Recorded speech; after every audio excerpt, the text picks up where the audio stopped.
Bonjour Alessio, comment vas-tu? Ça va et toi? Ça va très bien, merci de nous accueillir dans ton salon. Ah, merci à toi. Beau salon, j'aime beaucoup la déco. Et ce qui nous tape à l'œil directement quand on rentre, c'est ton néon, The Wolf Room. Est-ce que tu peux nous en dire un peu plus sur ce néon? Pourquoi avoir appelé ta pièce The Wolf Room? Moi j'ai un peu un délire avec les loups, c'est mon animal préféré.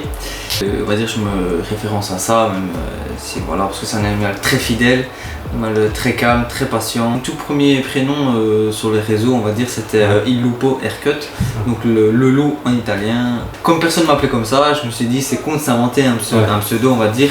Tout le monde m'appelle Alès, je me dis bon ben on va s'appeler tout simplement Alès Haircut.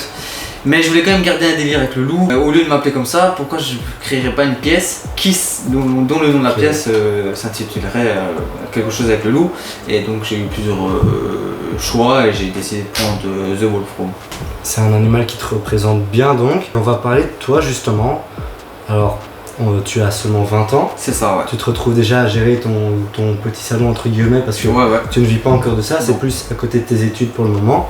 Peux-tu nous expliquer justement ton parcours scolaire jusqu'à maintenant pour en arriver là? Mon parcours scolaire il est un peu, pas bancal, mais c'est un chemin très étroit. J'ai commencé à Saint-Jean, un parcours assez normal. J'ai arrêté à Saint-Jean en deuxième, je suis parti jusqu'à Liège, j'ai fait école de foot là-bas. J'étais en internat et j'ai doublé là-bas. Je suis revenu ici dans les alentours à Auvelais au collège.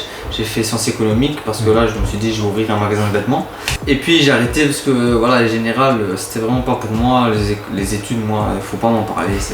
Je suis bien content d'avoir fini. J'ai arrêté, j'étais en technique, j'étais à l'Athénée Royal de Tamine et j'ai fait animation là-bas. J'ai eu mon CESS plus mon diplôme du coup d'animateur, élu meilleur animateur les gars, meilleur animateur.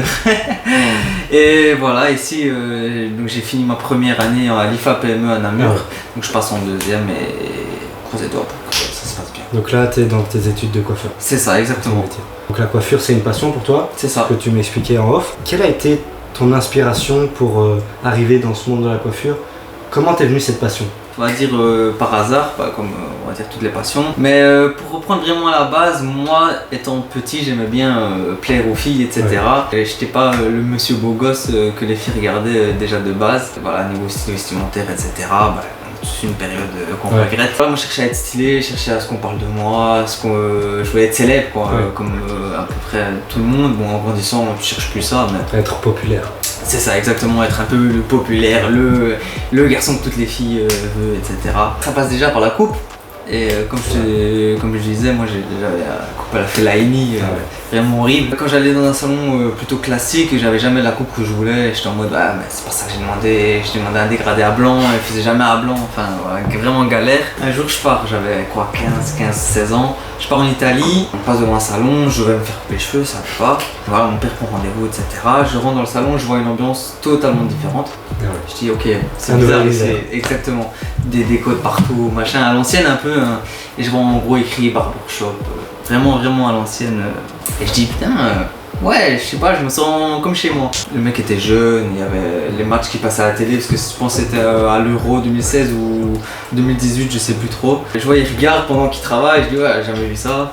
Je retourne, je re-rentre, je me ressens encore chez moi, je dis mais je sais pas, je kiffe grave, il y a une bonne ambiance ici. Le mec il me parlait à moi, parce que tu sais bien, les gens quand on va dans un salon classique, ils parlent à tes parents parce que à toi ils ont rien à dire. Là le mec parlait à moi en italien, bon mon père traduisait bien évidemment, mais il me parlait à moi, ça j'aimais bien, vraiment il me valorisait, on va dire ça comme ça. Et il y avait un contact avec le client. C'est ça exactement, il avait un contact, on va dire que je cherchais, tu vois, on va dire que tout le monde cherche. Je sors de là une couple incroyable, vraiment plus que content. Je sors de là, je dis mais attends, je me sentais bien, le mec était jeune, il était stylé le mec surtout, c'était important ça. Tout était coché, tu vois, sur le... Je dis mais ok, franchement ça pourrait me plaire ça, moi je vois que ça pourrait me plaire. Mes parents me disent ok bon allez on te connaît, calme-toi. Je dis on va attendre un peu, je dis ok, ça passe, ça me sort pas de la tête, je m'intéresse, je regarde des vidéos, des machins, des gens qui vloguent, des barbeurs d'Amérique, etc. Je dis putain mais j'aime vraiment bien. Je dis ouais ok vas-y je me lance. Donc c'est un peu lui qui m'a lancé. Je dis ok je me lance, j'achète ma première tondeuse, on fait les potes, on rate bien évidemment. Faut commencer par là. Petit à petit, voilà, et depuis c'est dans mon cœur quoi. Pour le moment tu travailles seul. Yes. Est-ce que tu voudrais toujours continuer à travailler comme ça où tu te verrais ouvrir un plus grand salon dans l'avenir avec des personnes qui travailleraient pour toi peut-être. Explique-nous un peu comment tu vois l'avenir de ton salon et quels sont tes objectifs futurs. Si je dois me projeter, je me projeterais surtout dans une ambiance comme celle-ci, c'est-à-dire vraiment cosy, peut-être bien évidemment plus spacieux pour qu'on soit beaucoup plus à l'aise, mais vraiment cosy, pas ouvert à la rue, vraiment une pièce en mode que même si je coiffe pas, je peux passer des bons moments, regarder un match, passer une soirée avec des potes.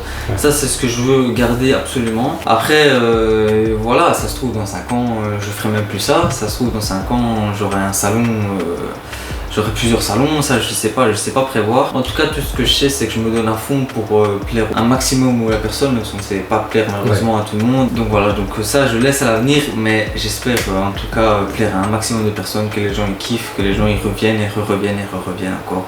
Ça ce serait mon objectif et qui parle de moi en bien.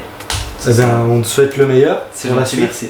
Merci beaucoup. Merci à toi, ça m'a fait plaisir. Et à la semaine prochaine. Ciao, ciao.